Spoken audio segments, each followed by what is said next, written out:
The island had been bombed for 74 straight days.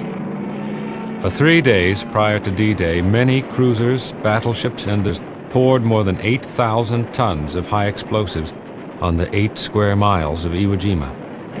To a British observer aboard our transport, it seemed that nothing could possibly be alive. 110,000 men, the largest force of U.S. Marines ever assembled under one command, moves in. My name is Harold Edward Skip Adams. I was born and raised in San Jose, California. I enlisted in the Marine Corps in 1944 at the age of 17. After 3 months of boot camp at San Diego, California, I had advanced training on machine guns at Camp Pendleton and Hawaii. We were shipped out to an unknown destination. We eventually learned that our destination would be the island of Iwo Jima, which translates as Sulphur Island. This inactive volcano would be the site of a defining moment in World War II history. I was in the 5th Pioneer Battalion, B Company of the 5th Marine Division that landed on Red Beach 1 the morning of February 19, 1945. I was focused on the task at hand, and when I saw an American observation plane get hit by enemy fire, bursting into flames, I realized this was real. Luckily, I saw the pilot of the downed plane parachute to safety.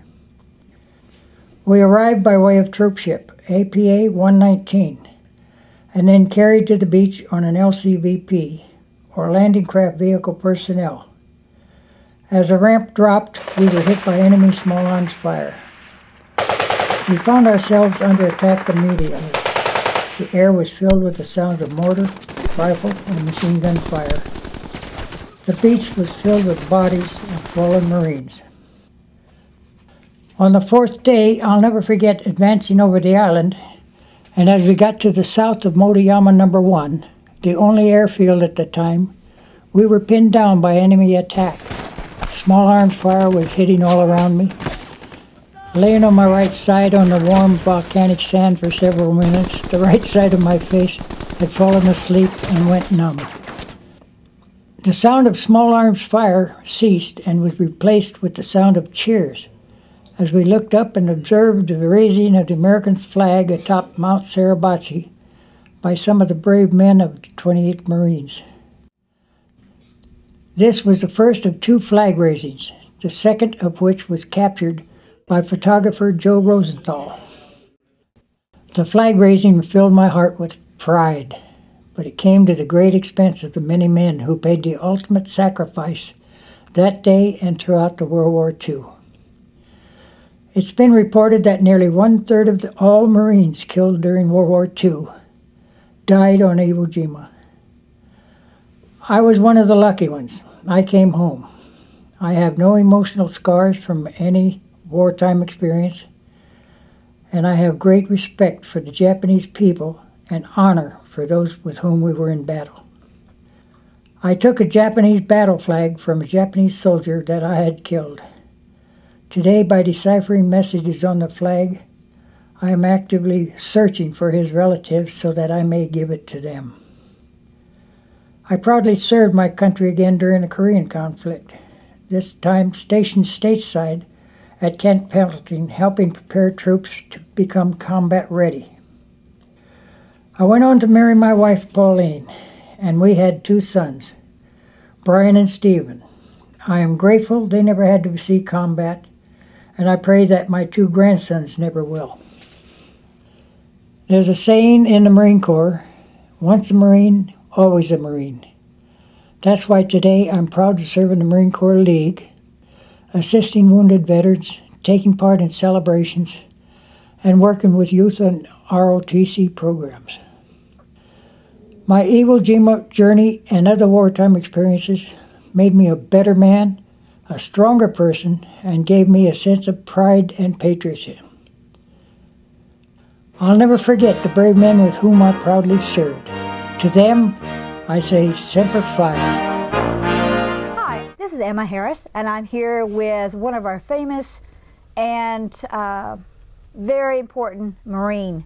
His name is Skip Adams, and he's going to tell you about his life as a Marine. Thank you.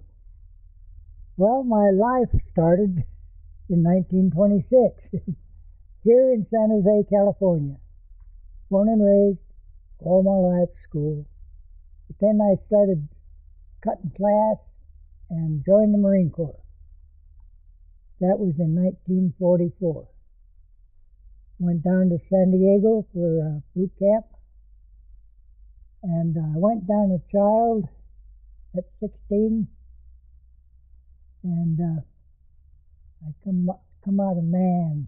I'm sure you did. I really did, because it's a wonderful thing, and I tell a lot of people nowadays, these kids that get locked up for whatever, instead of putting them in jail where they're learning more of their actions, put them in boot camp and see what they come out, and I bet you 100% they'll come out men. I'm sure they will. No messing around. And they might even go into the service. But I love the Marine Corps. It's my life.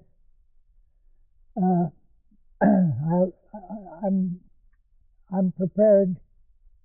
My son really gets to me, but his name is Brian Adams. He works for the school, Elements.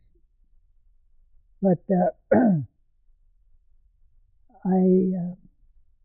I've got my funeral all set, casket and all, because there's a Marine back east that makes wonderful caskets, strictly military, and that's what I want.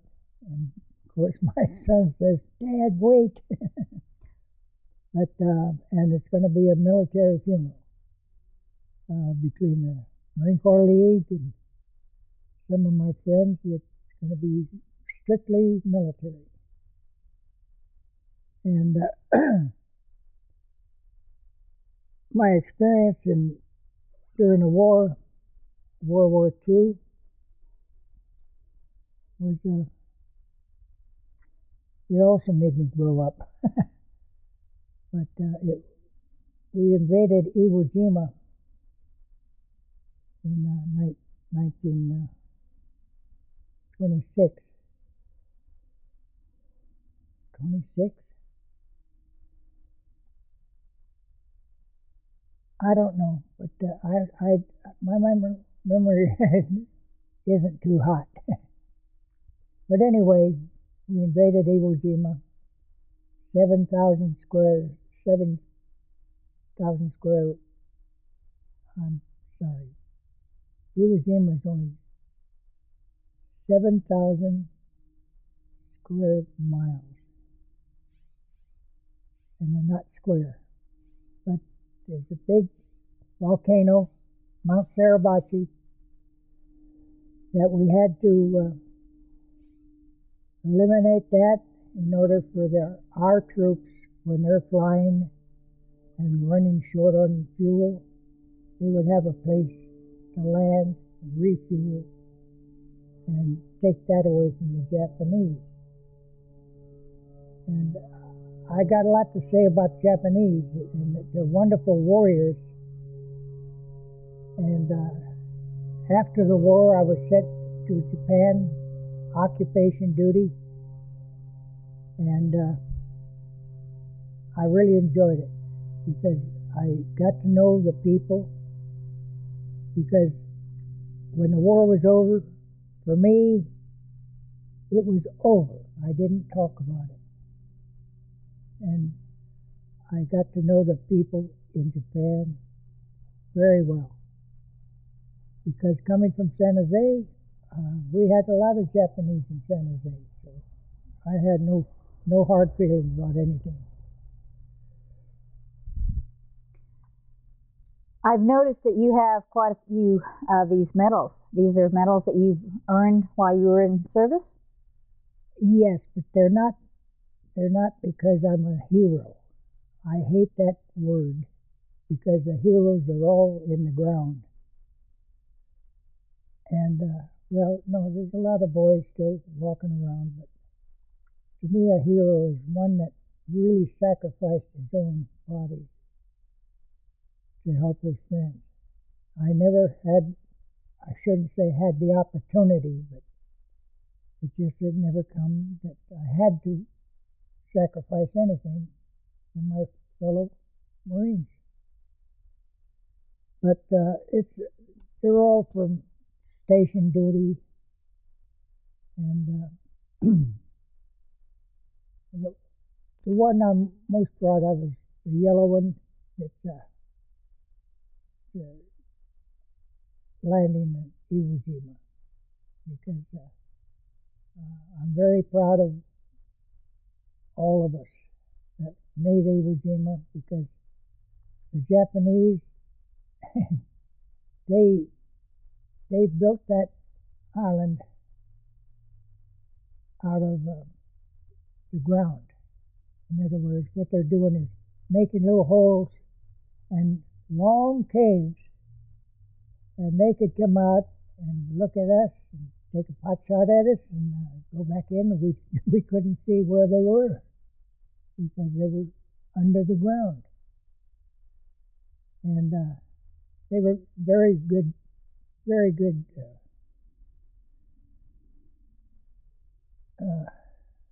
people. I really felt so sorry for them, because most of the men in the army over there on Iwo wore little skivvies. That's all they had. They didn't have uniforms. Very few of them had uniforms, officers and some of the higher ranks. And they had no water. Once we got there, they had no water because they had to get that from the mainland.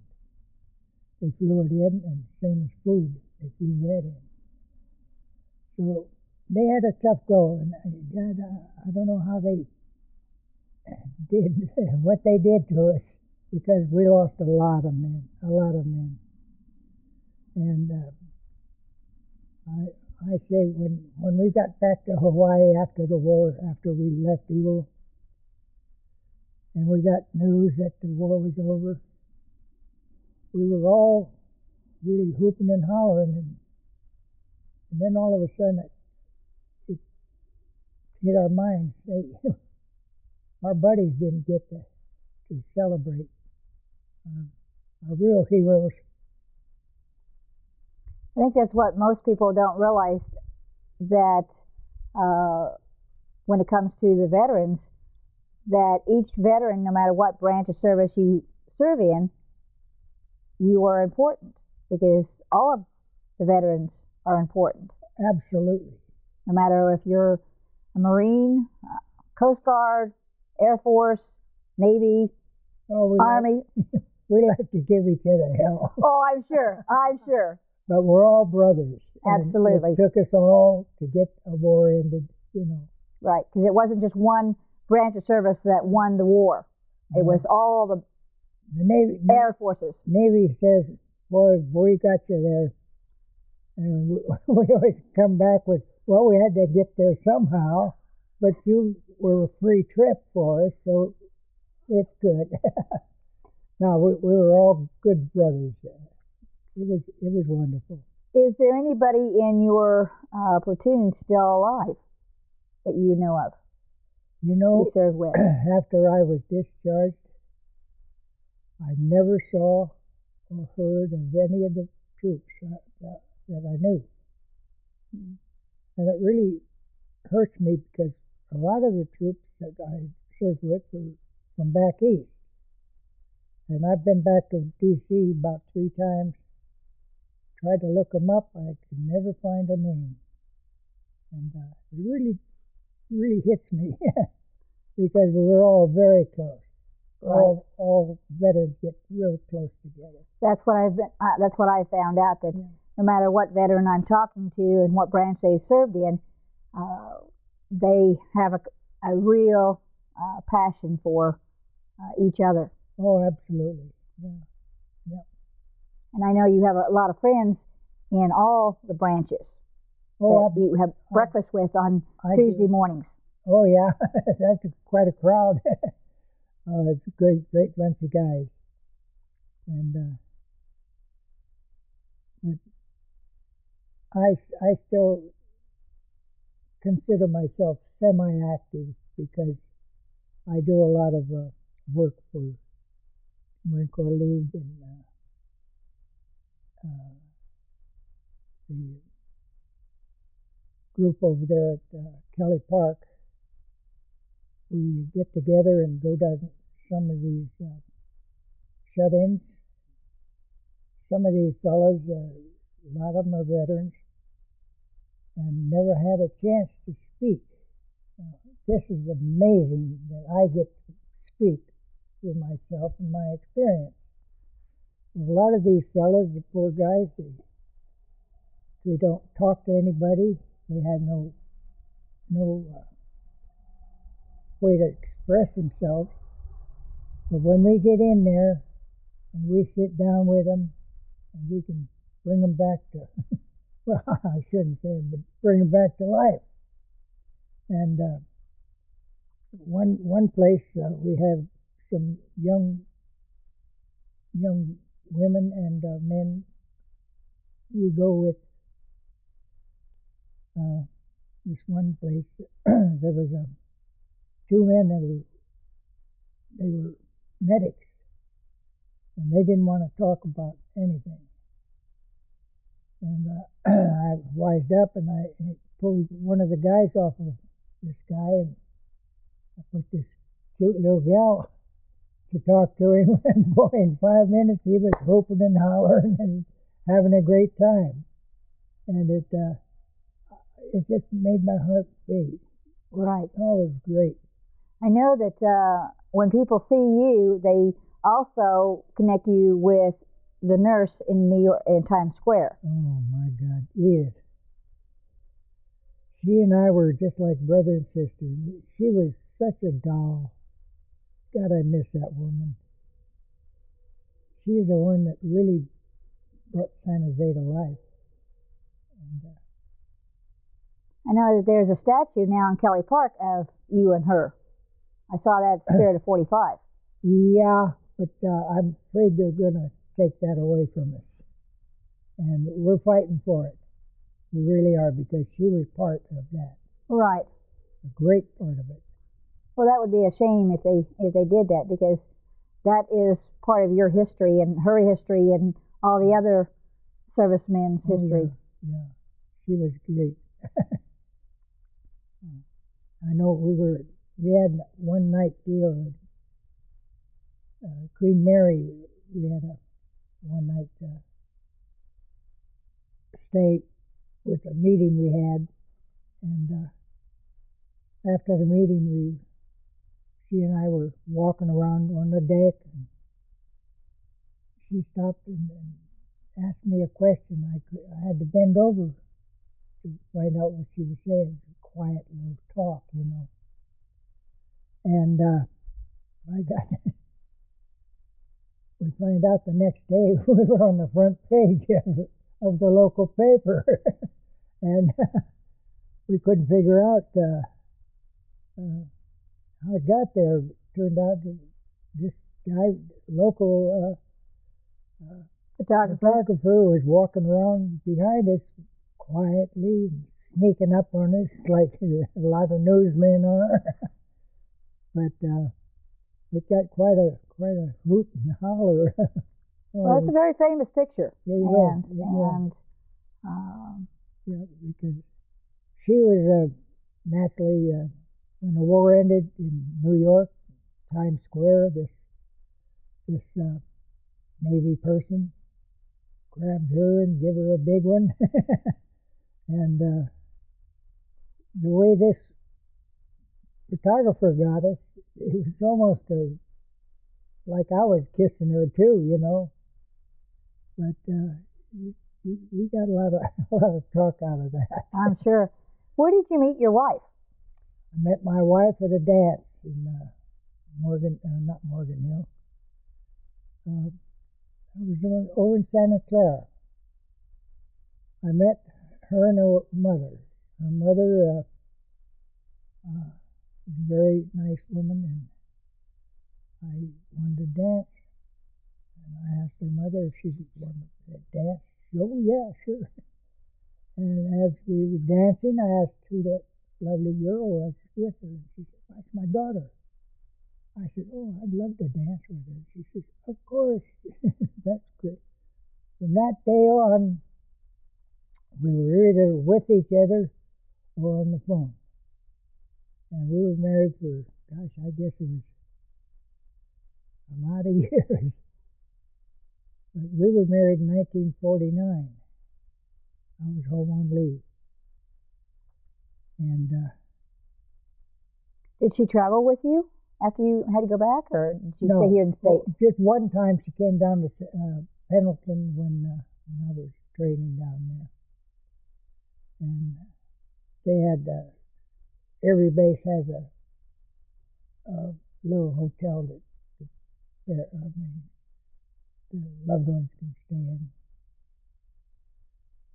But she comes from a good family, and God, I've been without her now for 6 years, and I can't put it together. Well, when you meet the love of your life, it's hard to Oh yeah, think of anything else. oh yeah. She would. I used to kid her all the time when we'd go shopping. She'd always want to buy me things, or with the kids. And I'd say, why don't you buy yourself some stuff? Oh, I don't need anything. I said, how about those panties you got on? They're full of holes. Oh, she got so mad. But that's the way she was. Everything others got first. Sounds like a very fine woman. Oh, God. Wonderful. Yeah. And you have 2 sons. I've got 2 wonderful sons, yeah. One is down in L.A. He's working, he's a tape editor on television stations. In fact, he calls me about every other week. And he and his wife come up here when they can. He's the oldest, and my youngest son works at Bellarmine College Prep, and he's a godsend. He's my number one boy. I don't like to say that because of the other one, but he is my number one son. Well, he's here locally too. That helps. Oh yeah. That helps a lot. When one child is closer than the other, they're going to have a little more time. Oh yeah, but this kid is special. And he has 2 boys. One is in New York now. He's going to acting school. He cleared Bellarmine, graduated, and then we put him through Santa Clara University, and through that school, he got an offer to go back east and go to a big school. Wow. And I understand it's one of the classy ones. So, of course, my son and I are shaking and wondering how the group that I asked them over there, they paid the first half of the tuition. But Brian and I are wondering what the second half is going to cost, because I know big stuff in New York. It's got to be, but that's all right. All we care about is what he wants, and he'll go by it. Someday you'll be talking to him too. Very possible. Very possible. Now, do either of your sons, did they serve in the military, or did they not follow Dad's? My oldest son was in the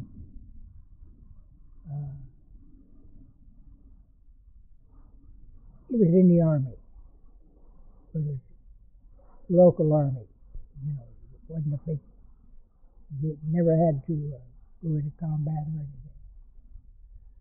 And my younger one, who's too young, so thank goodness Stephen was the older one. Thank God he didn't have to go. He's the type that would get knocked over as soon as he hit the beach, you know. I don't know, but no, I'm very happy he didn't have to serve. And your grandsons didn't have to serve either? Oh, gosh, no. They served me. Well, that's okay. That's all right to serve Grandpa. Oh, they do. They're wonderful, wonderful boys. Yeah. And I noticed you've done a lot of traveling for the Marine Corps. Oh, yeah. It's been a wonderful, wonderful trade. Basically, you retired from the serving, but you're still serving. As the old saying, once a Marine, always a Marine. That's true, darling. Yeah. Well, you know, right after the war, they sent some of us to Japan for occupation duty. And that's where we had a wonderful time, wonderful people. I remember we were where they were building submarines in a big tunnel. And we were topside in the old barn. And we'd look up every morning and see the kids playing up on the hill. And then the minute we go out, Mama Son would come and grab them, put them in the house, afraid of it. But that's where Chocolatito comes in handy. We always had candy bars for them. And one by one, they'd come down, you know. And then pretty soon, it wasn't long before Mama San was coming down too. And it started that way. And it was really wonderful. I love the Japanese culture. Now, do you have any brothers and sisters, or? I had one sister that passed away, and one sister that is still alive up in Washington State, and my brother passed away. He was a roughneck. But, did he serve in the military at all, Skip? He tried. He went in and he wanted to go through jump school. He wanted to be a paratrooper. And he started in, and the harness broke. As this one, he slides down this harness, and it shows how to stop your fall. Mm-hmm. But he, whoever hooked him up messed it up a little bit, and so he fell. So they gave him a discharge. And that was during the Korean War. And I was home stationed at Camp Lejeune. And I was talking to my sister-in-law. I was wondering where my brother was. She said, well, he's boot camp. I said, oh, you know what platoon? She said, no. And I said, I thought he was discharged. She said, yeah, he was. So I went down to Pendleton.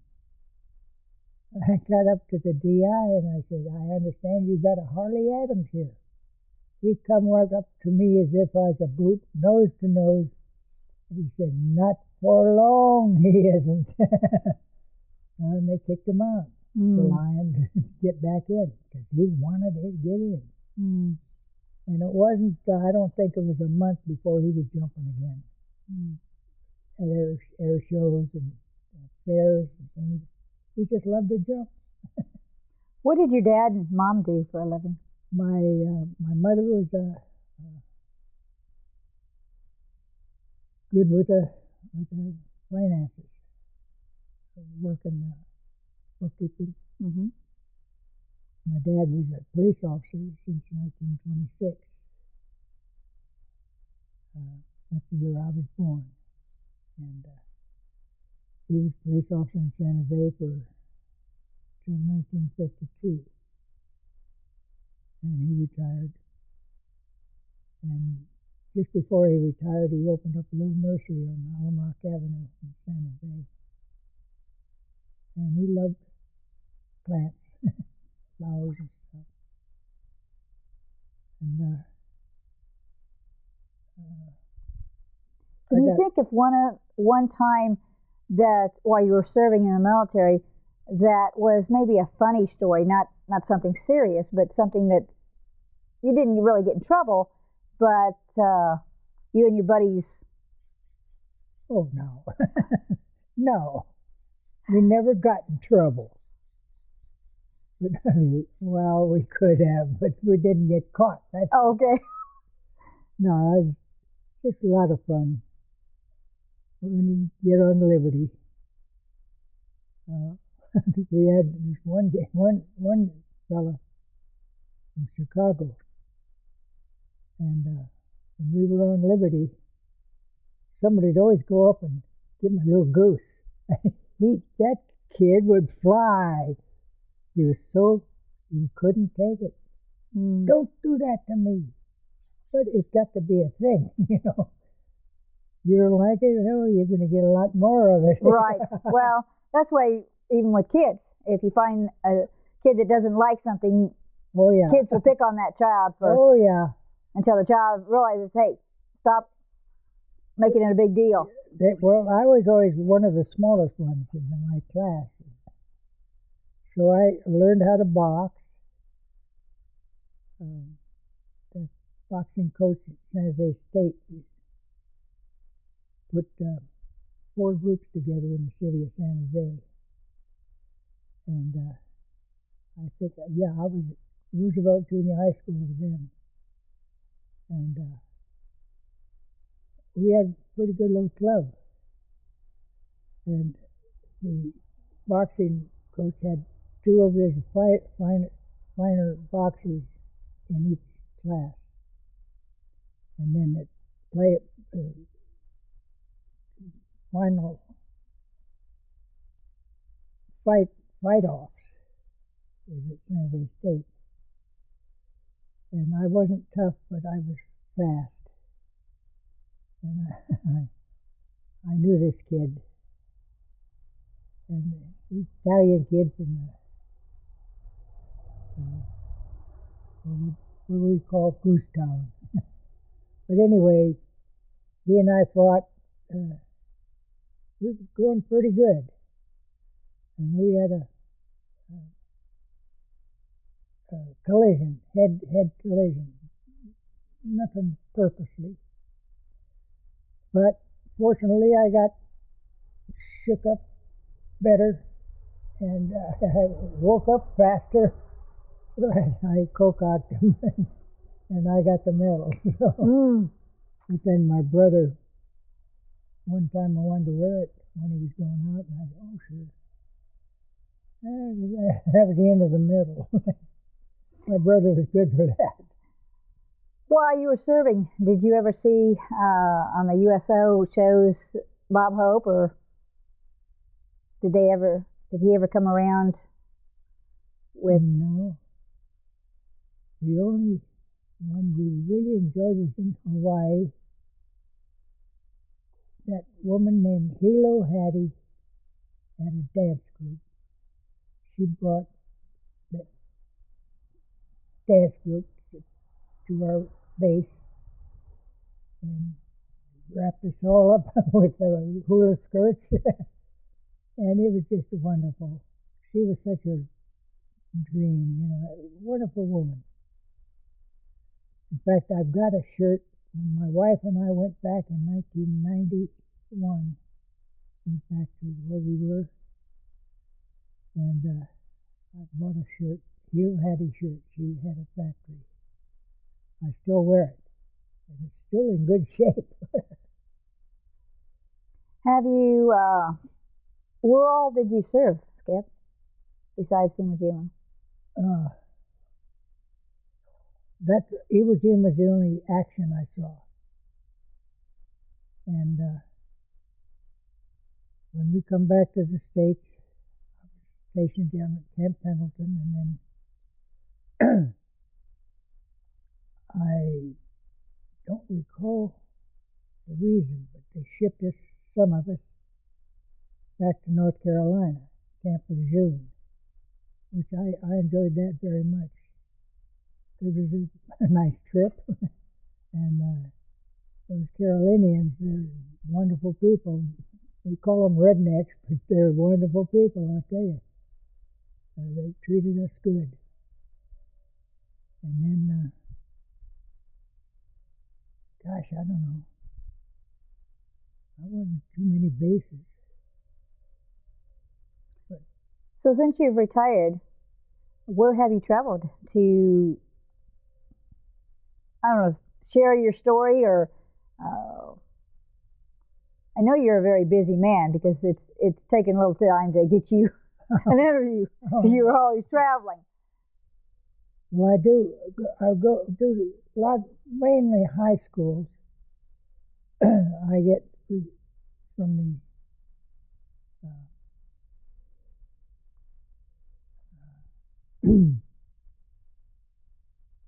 gosh, I've been to,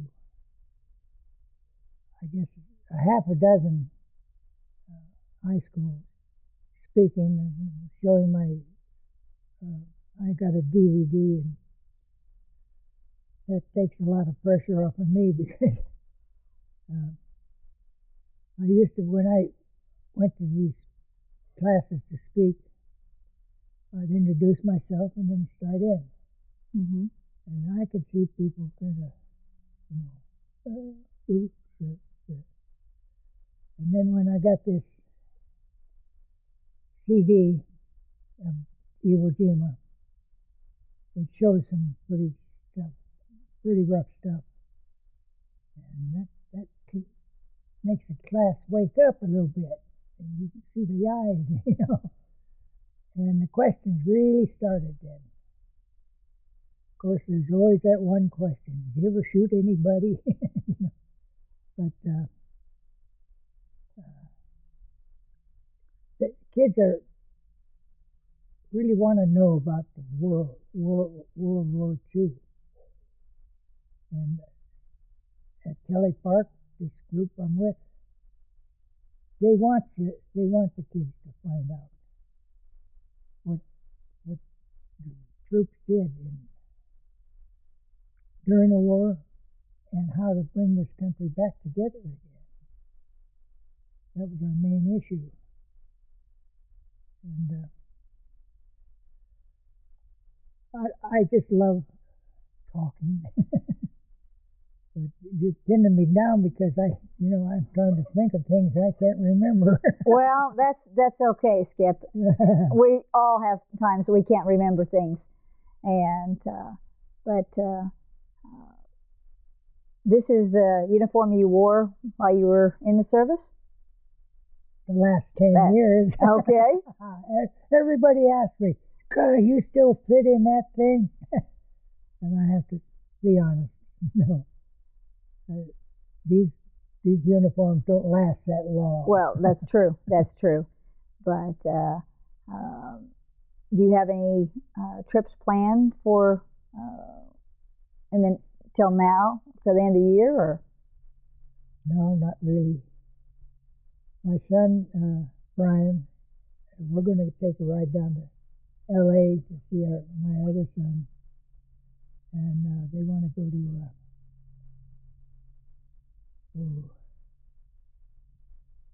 Can't even think that. He was one of our presidents. Oh, are you talking about Reagan? Reagan. They want to go to where he's embedded. Mm-hmm. And I thought, yeah, that sounds interesting. But I know when you were serving the war, Reagan was not president. No. He wasn't even around. No. What he did back in Washington, he said some good words about the Marine Corps. and the troops. Right. Now, you've seen the wall of Yes. the Veterans Wall in D.C.? Yes. I can't believe there's that many guys that are no longer with us. I mean, that wall stretches way down. Oh, yes. I've been there and I've seen it. It's phenomenal.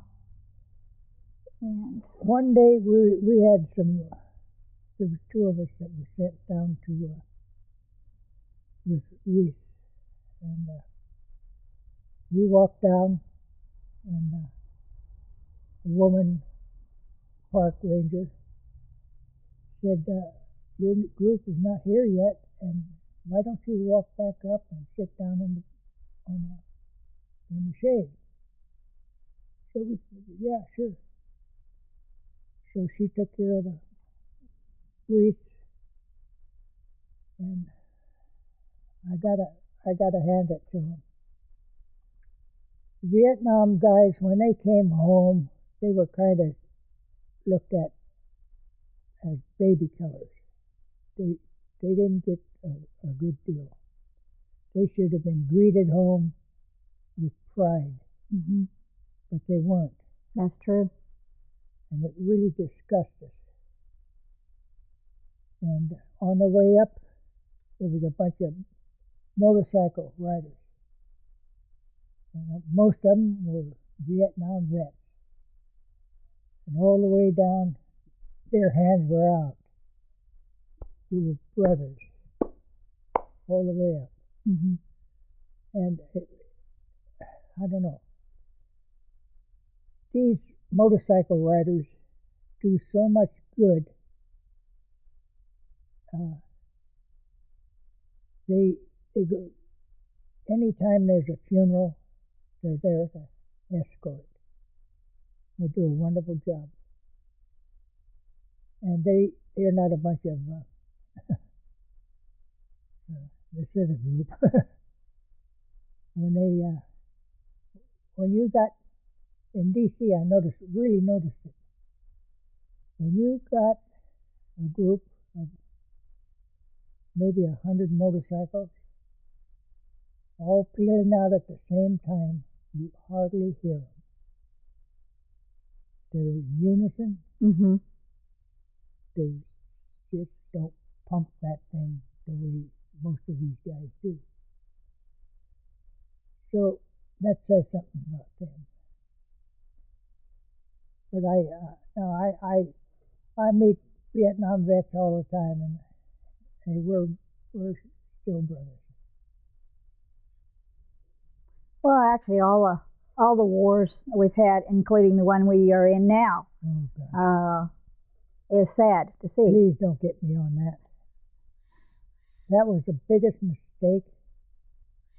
It wasn't too many years before that the Russians got their butts whipped with our armament that we gave these guys. And the Russians were pretty good fighters, and they couldn't get that property either. How are we supposed to get it? That's what I think. I don't know, maybe I'm wrong. Well, you're... I do allow myself at least that. I just wish the boys were back home. Right. And I know that I see the protesters out there, and I see people that are downing the vets, and that really hurts me as an American citizen. Absolutely. Because if it wasn't for you and some of the other veterans that have decided years ago to go serve and protect our country, we might not have a country. It could be. At least not the freedoms that we all take advantage of. And I say it's because when you were 16 years old, instead of going and doing other things, you decided that serving your country was what you wanted to do, and you served it proudly. Well, we had a good reason to go to war then. Right. When they took care of Pearl Harbor, well, that kind of puts you down. Right.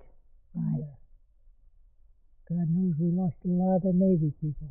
Yes, we lost a lot of A lot of military of all branches. Oh, yeah, yeah. And so, well, thank you, Skip. It has been very much of a pleasure hearing your story, and we all wish you well in the rest of the year. And Thank you, Don. oh, you're welcome. And this is Emma Harris, and we will be talking to more veterans. Look for more veterans videos in the near future. Thank you.